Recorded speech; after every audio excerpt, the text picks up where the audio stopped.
យចង្វាក់កន្ទ្រឹមញាប់តាសុកអង្គុយលើក្រែឈើក្រោមដើមស្វាយនៃគាត់សម្លឹងមើលទៅផ្លូវលំដីហុយសុផលកំពុងរត់តាមពីក្រោយបូផា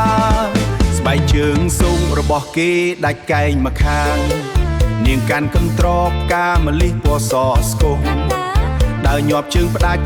មិនអោយគេតន់វាស្រែស្ងួតប្រេះបែកជាក្រឡា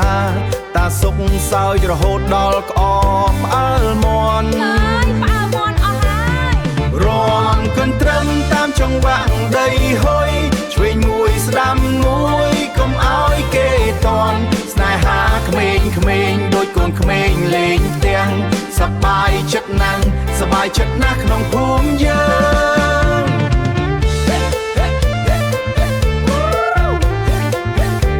អ្នកចកេះបន្តិចទៅស្រីក្រមៀឈ្នូតខៀវហោះធ្លាក់លើដីខ្សាច់សុផលឈប់ឲ្យរឹងទាំងដង្ហក់ខ្លាំងបោផាងាក់មកសើចចំអកឲ្យគេថ្មិញនាងសស្អាតដូចគ្រាប់អង្គឡានឈ្នួលមួយបើកាត់ហុយត្រលងអ្នកទាំងពីខ្ទប់ច្រមុះសើចក្អាយតាសុកនឹកឃើញកាលពី10ឆ្នាំមុនកាគាត់នៅកំឡោះដេញតាមយាយសយឥឡូវថត់ណា